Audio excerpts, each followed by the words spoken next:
오늘 우리에게 주시는 하나님 말씀 마태복음 5장 4절입니다.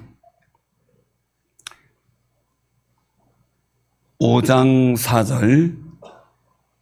제가 한 절 봉독하고 여러분들이 두 번째로 같이 합독을 4절을 같이 하겠습니다. 애통하는 자는 복이 있나니 그들이 위로를 받을 것이며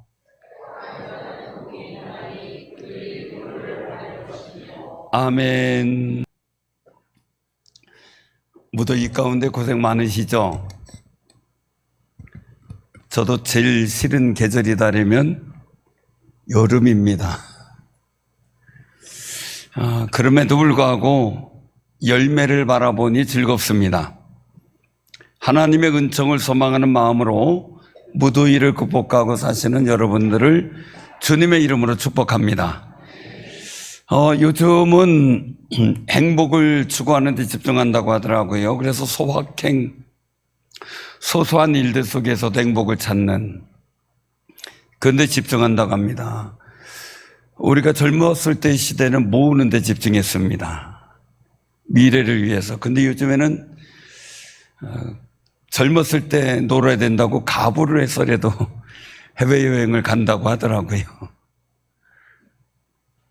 그래도 퇴직금을 가부라는 건 조금 심하지 않나, 그 생각을 가끔 해봅니다. SNS에 마시는 음식, 화려한 여행지, 웃고 있는 즐거운 얼굴들이 우리의 마음을 설레게 할 때가 참 많이 있습니다. 또 많은 지식인들은 우리에게 말합니다. 긍정적으로 생각해라. 또 웃으면 복이 온다. 또 이야기를 합니다. 우울함이나 슬픔은 실패의 증거다. 또한 눈물을 흘리는 것은 약함의 표시요, 인생의 경주에서 뒤처진 자들이 전유물처럼 말하는 것이다. 그렇게 말합니다. 우리도 자녀에게 말합니다. 남자는 아무 때나 찔찔 우는 게 아니요 하고 이 빈잔을 주기도 하지요. 계속 꿀꺽 눈물을 삼킬 때가 참 많이 있습니다. 그런데 오늘 보면 갈릴리 산상에서 선포된 예수님의 산상수훈은 이런 세상의 상식과 또한 여러 가지 상황과 완전히 충돌합니다. 애통하는 자는 복이 있나니 그들이 위로를 받을 것이며 라고 선포합니다. 예수님은 웃고 즐거워하는 자가 복이 있다라고 하지 않으셨습니다. 물론 사도 바울은 내가 기뻐하니 너희도 기뻐하라 라고 말씀하셨죠. 근데 예수님은 오히려 애통하는 자, 눈물 흘리는 자가 복이 있다 선언합니다. 시편 126편에 보면 그렇게 말씀합니다. 눈물을 흘리며 씨를 뿌리는 자는 기쁨으로 거두으리로다. 울며 씨를 뿌리러 나가는 자는 반드시 기쁨으로 곡식단을 가지고 돌아오리로다. 아멘. 이스라엘 민족은 이 마음 갖고 기도함으로 포로에서 귀환될 때 기쁨을 안고 고국으로 돌아왔습니다. 정말 우리가 기억할 것은요, 예수님은 애통해 하는 자, 눈물 흘리는 자가 복이 있다라고 선언하죠. 예수님께서 오늘 본문을 통해 우리에게 주시는 것은 내가 흘리는 눈물이 하나님 앞에서 의미 없는 것이 아니다라고 말씀하는 겁니다. 어떤 눈물은 의미 없는 눈물일 수도 있습니다. 그러나 어떤 눈물은 하나님이 받으시는 눈물입니다. 어떤 애통은 우리의 영혼이 하나님께로 돌아가는 거룩한 통로를 열어주게 됩니다. 세상의 눈으로 보면 운다는 것이 복이라는 것은 역설적입니다. 어떻게 슬퍼하는 것이 복이 될 수 있겠습니까? 오늘 우리는 예수님께서 주신 이 산상수훈의 두 번째 말씀을 통해서 애통의 진짜 의미가 무엇인지 깊이 깨달아 하나님의 놀라운 위로와 은혜를 경험하는 귀한 삶을 누리고자 합니다. 그 은혜가 임하길 바랍니다. 옆에 분들하고 인사 나누세요. 잘 웁시다. 잘 웁시다.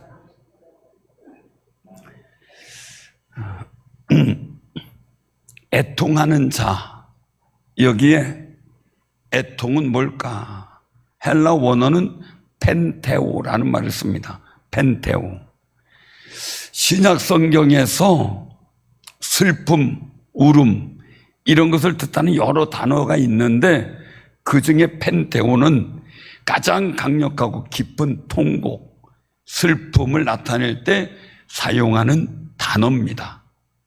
그래서 이 헬라어 펜테오에는 세 가지의 의미가 있는데, 첫째는 이 펜테오를 언제 쓰느냐 이거예요. 가장 사랑하는 사람을 잃었을 때 쓰는 슬픔의 단어입니다.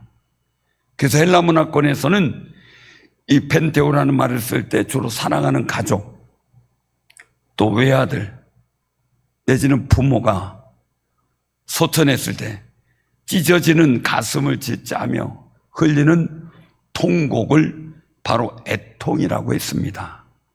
속으로 참는 슬픔이 아니라 몸과 마음 전체가 붕괴되는 듯한 극심한 슬픔의 상태, 그걸 애통이라고 이 펜테오라는 단어를 씁니다. 두 번째는 감출 수 없는 외적 표출의 이 슬픔을 이야기할 때 펜테오를 씁니다. 그냥 마음속으로 사귀는 슬픔이 아닙니다.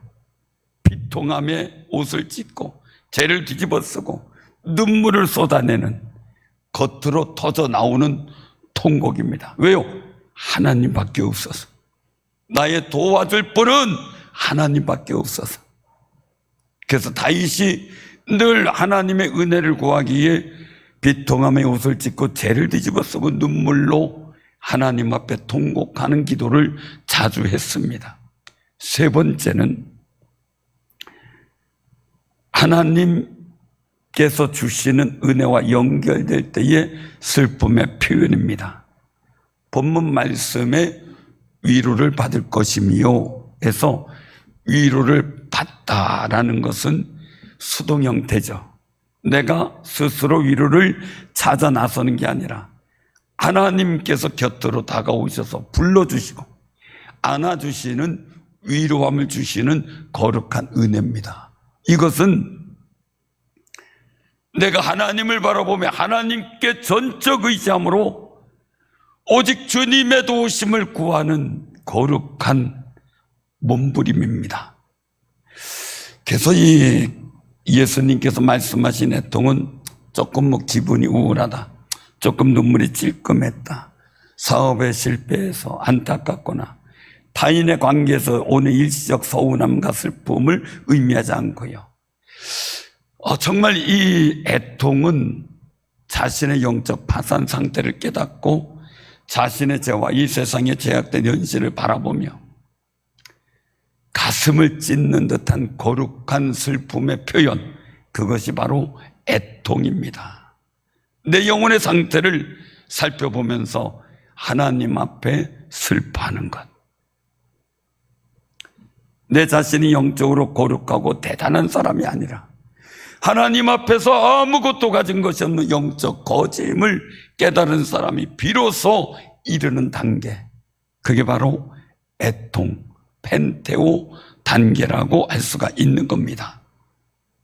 우리가 한번 꼭 기억하시길 바랍니다. 바리새인들은 대단한 거룩한 영적 지위를 갖고 있다고 생각을 했습니다. 그러나 예수님 말씀에 또 세례 요한 말씀에 그들은 가슴을 치지 않았다고 책망을 들었습니다. 우리는 주의 말씀을 들을 때마다 내가 부족하거나 내가 영적 거지거나 깨달으며 애통해 하는 펜테오의 은혜를 체험받기를 바랍니다.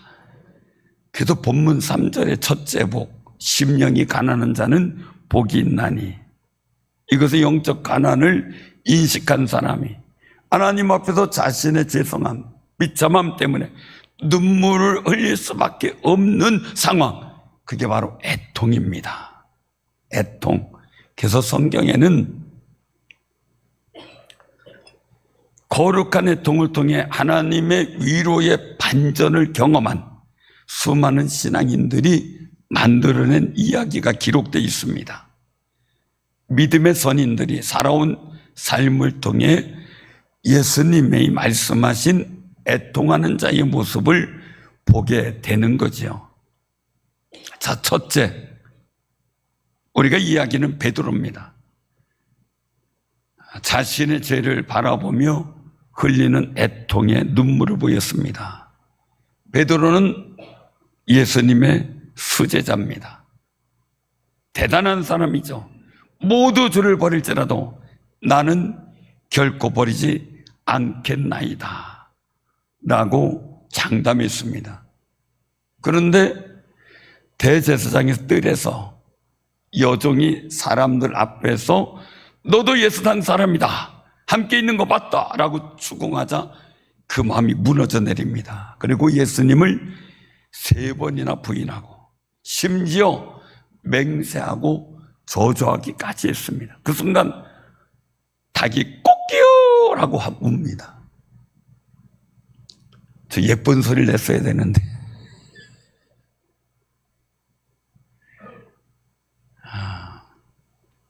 닭이 웁니다. 이 순간 가슴이 얼마나 철렁했을까.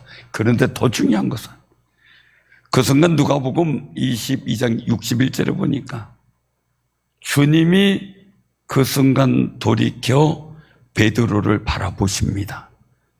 베드로의 눈과 딱 마주칩니다.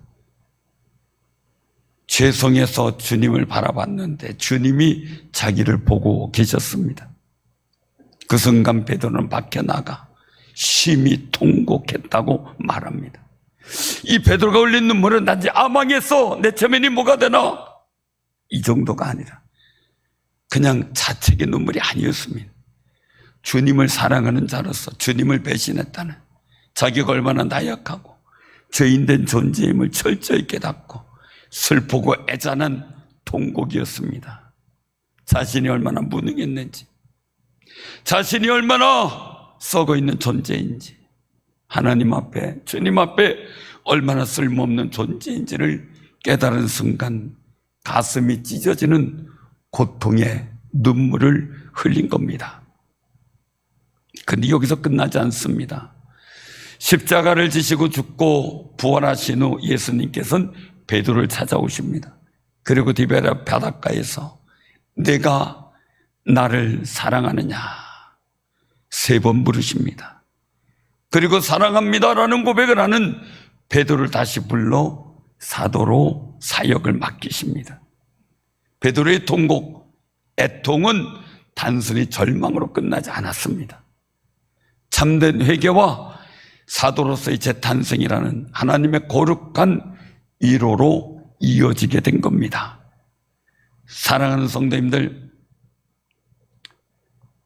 애통하는 데는 반드시 위로가 있다는 사실입니다. 두 번째는 공동체의 아픔을 안고 흘리는 이 애통의 눈물의 사나이가 있습니다. 바로 느헤미야입니다. 오늘 느헤미야는 예루살렘에서부터 온 사람으로부터 예루살렘 성벽이 허물어졌고 성문들은 불탔고 남아있는 백성들은 큰 환난을 당하고 능욕을 받고 있다라는 소식을 듣습니다. 이 소식을 들은 느헤미야의 반응입니다. 느헤미야 1장 4절에 보니까 내가 이 말을 듣고 앉아서 수일 동안 울고 슬퍼하며 하늘의 하나님 앞에 금식하며 기도하여 라고 기록되어 있습니다. 앉아서 울고 수일 동안 슬퍼합니다. 하나님 앞에 금식하며 기도합니다. 사실 어떻게 보면 예루살렘의 비극의 역사는 느헤미야 책임이라고 볼 수가 없습니다. 자기는 포로 잡혀왔기 때문에 거기에 하등한 관계도 없습니다. 자기만 잘 살면 되는 겁니다. 그런데 하나님의 도성 예루살렘이 짓밟히고 백성들이 고통받는다는 소식을 들을 때 가슴을 쥐어짜며 애통했습니다. 느헤미야의 눈물은 자신의 죄와 자신의 삶의 문제가 아니었습니다. 아는 지인들이 당하는 환난과 고통에 대한 아픔, 하나님의 성전과 예루살렘 성의 무너짐의 아픔, 나라 민족의 비극을 보며 흘리는 중보기도의 애통으로 확장됐습니다. 수일 동안 금식합니다. 조상들의 죄, 백성들의 죄, 나라의 죄, 자신의 죄를 짊어지고 애통하며 기도한 겁니다. 그리고 왕에게 하나님의 뜻이 있다, 왕에게 은혜를 깨달라고 했을 때 하나님께서는 느헤미야를 페르시아 궁전에서 왕의 술 맡은 관원으로 세워지게 하셨습니다. 애통하는 사람인 느헤미야에게 하나님의 위로가 임한 겁니다. 포로로 잡혀온 백성입니다. 술관원은 오늘날 비서실장 내지는 경호실장 격의 위치입니다. 어떻게 포로로 잡혀온 나라의 백성을 맡기겠습니까? 그런데 느헤미야에게 그 놀라운 일이 이루어진 겁니다.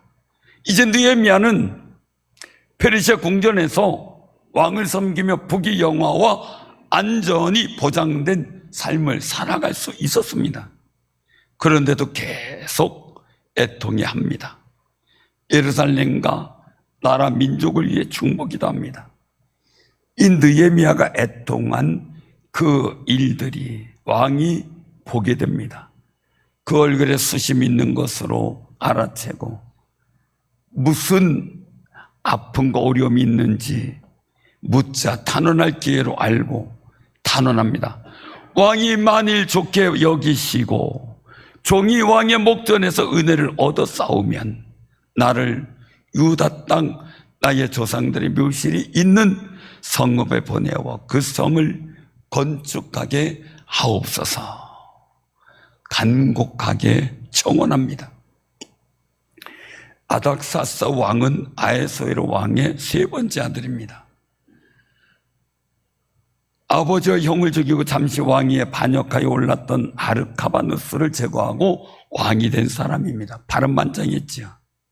그런 아닥사스 왕은 누구도 의심할 수 있고 누구도 못 믿습니다. 그런데 느헤미야의 애통과 탄원으로 그 마음을 움직였고 왕은 느헤미야를 예루살렘 총독으로 파송해 줍니다. 하나님의 위로의 은혜가 임한 겁니다. 그리고 총독으로 파송되어 예루살렘 성을 복구하는데 52일 만에 일을 끝내버립니다. 예루살렘 성벽을 재건하는 기적을 베푸신 겁니다. 그리고 그들의 신앙을 회복시켜 주는 거죠. 애통하는 느헤미야를 향한 하나님의 위로였습니다.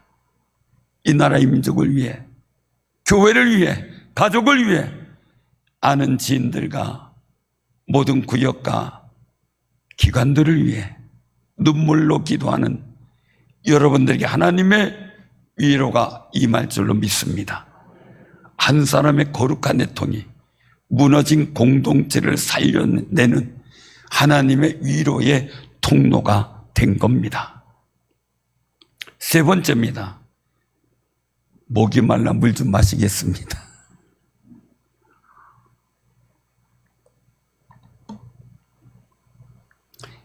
이 세상의 비극과 죄를 향해 흘리는 하나님의 눈물, 즉 예수님의 애통이 있었습니다.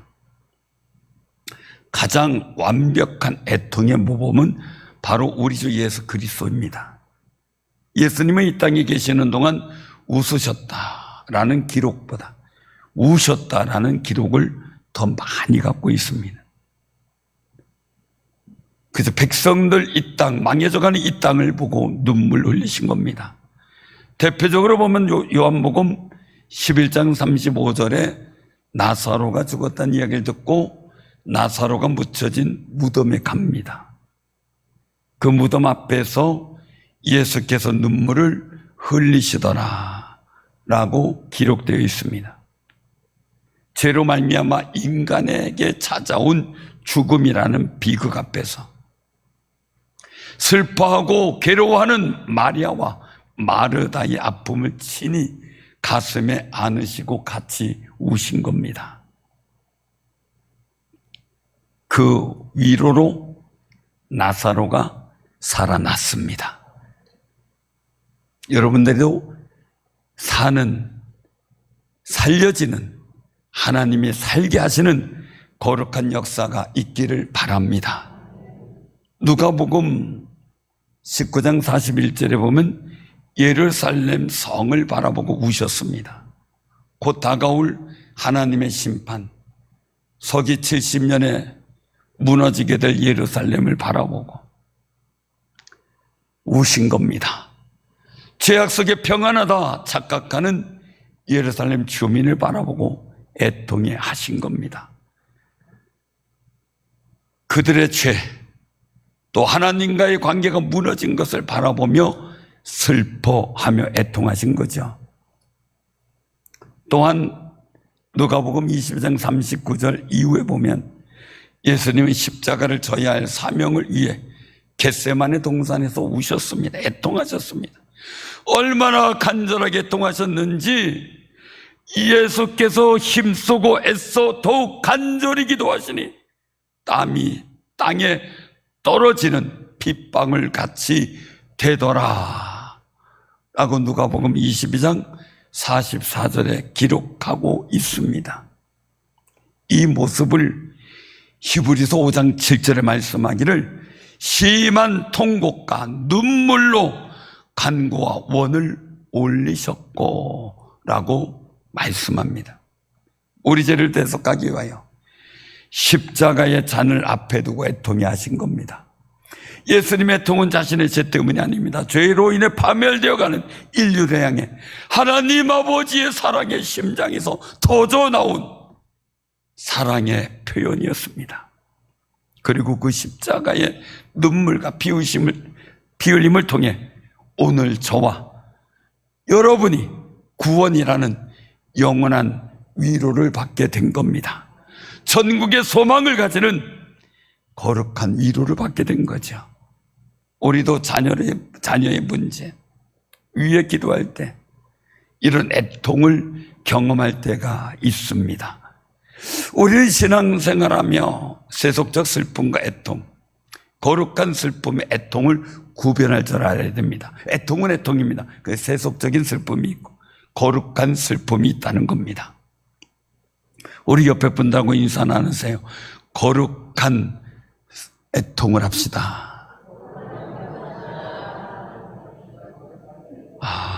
정말 이게 중요한 거예요. 성경이 말하는 애통이 세상에서 말하는 슬픔과 엄격히 구분해야 된다는 거예요.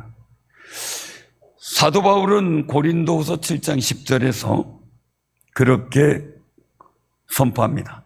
하나님의 뜻대로 하는 근심은 후회할 것이 없는 구원에 이르게 하는 회개를 이루는 것이요, 세상의 근심은 사망을 이루는 것이니라. 다시 한번 말씀드립니다. 고린도후서 7장 10절, 하나님의 뜻대로 하는 근심은 후회할 것이 없는 구원에 이르게 하는 회개를 이루는 것이요, 세상의 근심은 사망을 이루는 것이니라. 세상의 슬픔은 세상의 근심에서 비롯됩니다. 자존심의 상함, 손해, 염려와 근심, 두려움, 욕망과 좌절, 탐욕, 탐심이 원인입니다. 문제의 초점이 중요한데 자기 중심적 판단하게 됩니다. 왜 나한테 이런 일이 생겼어? 나는 잘 살았는데. 그렇게 생각하는 거죠. 결과는 가족과 교인들과 주변 환경에 대한 원망, 분노, 누구 때문이야 하면서 절망적인 마음을 가지게 됩니다. 그리고 심지어 스스로 자학하는 행동도 나타나게 됩니다. 그러기에 가룟 유다는, 베드로는 회개함으로 하나님의 구원에 이르렀고, 가룟 유다는 똑같은 죄를 범하였는데 자살함으로 인생을 끝맺음했습니다.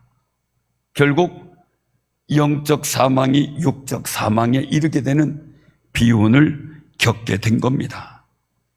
영적 사망은 하나님과의 관계가 소원해집니다. 멀어집니다. 심지어 끊어지기도 합니다. 그래서 육적 스트레스가 생기고 육신적인 어려움과 생활 현장에서의 불통의 상황을 당하게 되는 경우를 보게 됩니다. 사울 왕이 이런 경험을 많이 했습니다. 하나님의 뜻대로 하는 애통, 펜테우의 원인은 자신의 죄를 깨달음을 통해 보게 됩니다. 내가 하나님의 영광을 가리는 존재가 되었음을 체험하게 됩니다. 그래서 생기는 초점은 내가 하나님 앞에 범죄하였구나 라며 어떻게 하면 하나님과의 관계를 회복할까? 하나님 중심으로 생각하게 됩니다. 결국 하나님 앞에 회개하는 것이 내가 살 길이라는 사실을 깨닫게 되는 거죠. 결과는 영혼의 정화가 이루어집니다. 하나님의 위로가 임합니다. 그때 생기는 영적 평안이 내 마음속에 이루어지고 그 평안이 세상을 이기게 하는 거룩한 영적 구원의 감격을 체험하게 될 줄로 믿으시길 바랍니다. 세상의 슬픔은 나를 파괴합니다. 내 뜻대로 안 되었다는 좌절 내지는 자존심의 상처를 입은 것을 갖고 이야기를 합니다. 남보다 뒤처졌다는 비교의식에서 나오는 슬픔은 영혼을 병들게 합니다. 또한 인생을 절망적으로 이끄는 절망의 눈물을 흘리게 합니다. 나는 끝났어. 아무것도 할 수 없어. 내 인생에는 희망이 없어 라며 흘리는 눈물은 사람을 절망 가운데 가두게 됩니다. 그러나 하나님의 뜻대로 하는 애통은 영혼을 살립니다. 내 죄를 직면하고 통곡할 때 나의 무능을 인정하고 십자가 앞으로 나아갈 때 그 눈물은 내 영혼을 씻어주는 정화의 샘물이 될 줄로 믿으시기를 바랍니다. 사랑하는 성도님들, 애통하는 자에게 약속된 하나님의 위로, 그 위로가 여러분에게 임하시기를 바랍니다. 파라칼레오입니다. 파라칼레오, 하나님의 위로. 우리 옆에 분과 인사 나누시기 바랍니다. 인생 속에 하나님의 위로가 임하시길 바랍니다. 하나님의 위로가 임하시길 바랍니다. 제가 왜 인사시키는지 압니까? 왜 인사시키나요? 첫째는 내가 고백한 대로 되기 때문입니다. 두 번째로 서로 축복한 대로 상대방이 그 복된 역사가 있기 때문입니다. 그러니까 열심히 해야 됩니다. 세 번째는 졸지 말라는 겁니다.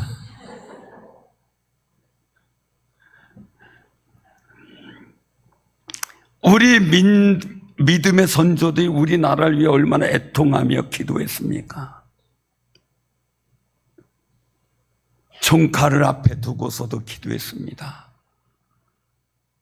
교회 모아놓고 교회 불을 질렀는데 그 속에서 어깨동무하고 이 나라의 민족을 구원해달라고 부르짖으며 불 속에서 소천하셨습니다. 그런 기도가 있기에 우리가 누리는 이 평화와 부요함이 있게 된 줄로, 하나님의 위로가 있게 된 줄로 믿으시길 바랍니다. 하나님은 애통하는 자에게 분명한 약속을 주십니다. 그러니 우리도 그런 믿음의 선조들이 되는 귀한 삶이 되시길 바랍니다. 나 혼자 편하다고 그냥 있는 게 아니라 내가 하나님 앞에 귀한 민족의 우리 선조가 되겠다고, 여러분들 가족과 집안의 자녀들에게 믿음의 선조로 남겠다고 결단하시기를 바랍니다. 예수님은 애통하는 자에게 그들이 위로를 받을 것이며 라고 말씀합니다. 이 위로는 파라클레시스라는 말인데 보혜사 성령님을 뜻하는 파라클레토스와 같은 오온을 가집니다.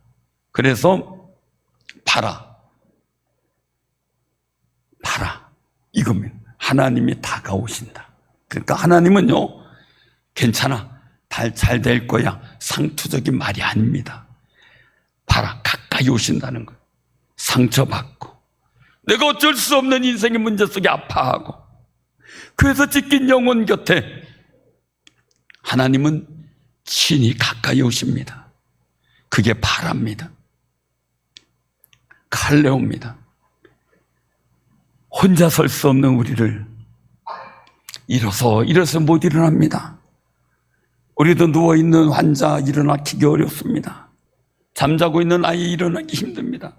그걸 품에 안고 일어나라고 끌어안으며 힘든 다리를 세우며 일어나는 부모의 마음처럼 우리를 품에 안으시고 새 힘을 공급하시며 일어나라 같이 끌어안고 세워주시는 분, 그게 칼레오입니다. 사랑하는 성도님들, 하나님이 다가오시는 발화를 느끼시길 바랍니다. 나를 품에 안고 일어서라고 격려해 주시고 힘 주시는 칼레오가 그 하나님이 여러분들과 함께 하시는 줄로 믿으시길 바랍니다. 시편 56편 8절에 보면 다윗은 귀한 고백을 합니다. 나의 방황을 주께서 세셨사오니, 얼마나 많은 방황을 했습니까?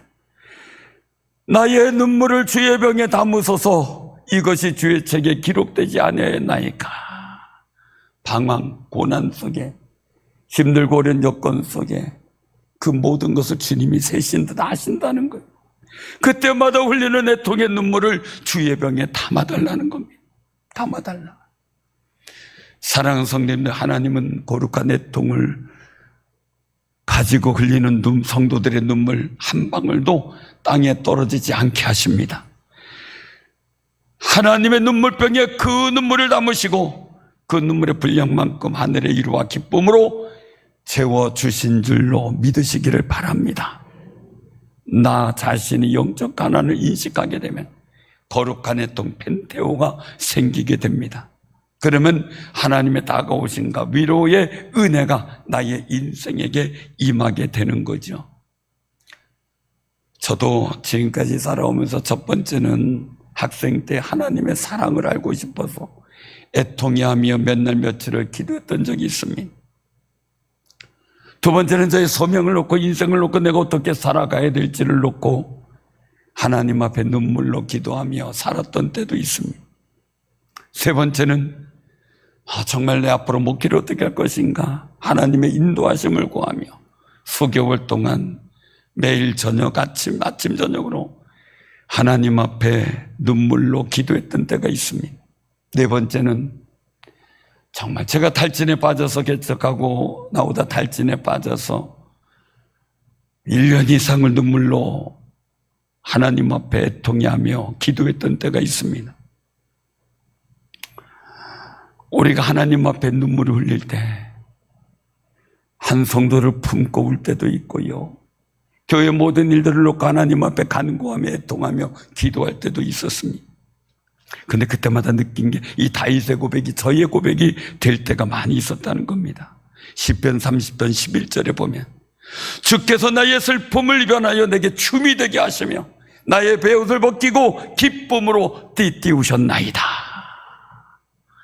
라는 그 거룩한 다윗의 고백이 늘 마음에 넘칩니다. 이런 고백이 여러분들의 고백이 되시기를 바랍니다. 사랑하는 성도님들, 우리 시대에 필요한 애통하는 눈물의 기도가 무엇일까요? 여러분들 눈에는 어떤 눈물이 흐르고 있습니까? 세상 일로 억울해서 흘리는 눈물, 남을 비교해서 손해봤다고 흘리는 원망의 눈물, 아니면 이기적 욕망에 채워지지 않아 흘리는 집착의 눈물로 우리가 가득하진 않은지 살펴봐야 됩니다. 정작 흘려야 될 애통의 눈물은 하나님 앞에서 내 죄를 바라보며 흘리는 회개의 눈물입니다. 축복의 역사가 이루어지지 않는 내 가정을 바라보며 우리 하나님이 복의 근원이신 하나님 우리 가정에 계시는데 왜 길이 막혀 열리지 않으며 내가 가야 될 사업이 막히며 내가 정말 하나님의 축복된 역사를 이루어야 돼서 주께 영광 돌려야 되는데 왜 이것이 이루어지지 않는지 애통해하며 눈물을 흘려야 됩니다. 잃어버린 건강을 되찾기 위하여 애통해하며 눈물을 흘려야 됩니다. 주님밖에 없습니다. 나는 하나님밖에 없습니다. 또한 이 땅에 잃어버린 영혼들, 구원받지 못한 영혼들을 향해 흘리는 애통의 눈물이 말라버리면 안 됩니다. 그것이 하나님이 기뻐하시는 눈물이기 때문에 그렇습니다. 오늘 한국교회에 여러 가지 조사들을 많이 합니다. 그 속에서 교회 필요한 것 이것저것 얘기를 합니다. 프로그램이다, 활연 행사, 섬김 많이 얘기를 합니다. 그러나 우리가 꼭 필요한 것, 정말 중요하게 생각하는 건 하나님의 심장을 가지고 가슴을 찢으며 울 수 있는 거룩한 애통이 회복돼야 된다는 겁니다. 그것이 절대적으로 필요합니다. 눈물이 마른 심령에는 은혜의 싹이 나오지 않습니다. 그러나 하나님의 은혜 앞에서 애통하는 자의 심령에는 하늘의 위로와 생명의 역사가 시작될 줄로 믿으시기를 바랍니다. 사랑하는 성도님들, 하나님 앞으로 나아갑시다. 완악한 마음을 깨뜨리고 베드로처럼 십자가 앞으로 나아가 내 죄를 직면하며 애통해 봅시다. 나의 연약함, 인생의 부족함을 가지고 하나님만 의지하는 애통하는 심정으로 통곡해 봅시다. 이 나라와 세상을 가슴에 품고 가족을 가슴에 품고 느헤미야처럼 애통의 눈물을 흘려봅시다. 구원받지 못하고 하나님이 주시는 복된 역사를 누리지 못한 나와 내가 하는 구역원들, 부서 활동하는 교우들, 내 가족들 위에 예수님처럼 애통해하며 통곡하며 기도해 보시길 바랍니다. 그때 세속의 어떤 즐거움과 비교할 수 없는 하나님 아버지의 따뜻한 손길이 여러분의 눈물을 닦아주실 것이고, 애통하는 자는 복이 나니 그들이 위로를 받을 것이며라고 말씀하신 예수님 말씀, 여러분들의 삶에 성취될 수 있는 거룩한 은혜를 경험할 줄로 믿습니다. 오늘 애통하며 통곡하며 주님을 찾는 사랑하는 성도들에게 주의 거룩한 위로가 넘치시기를 주님의 이름으로 축원합니다.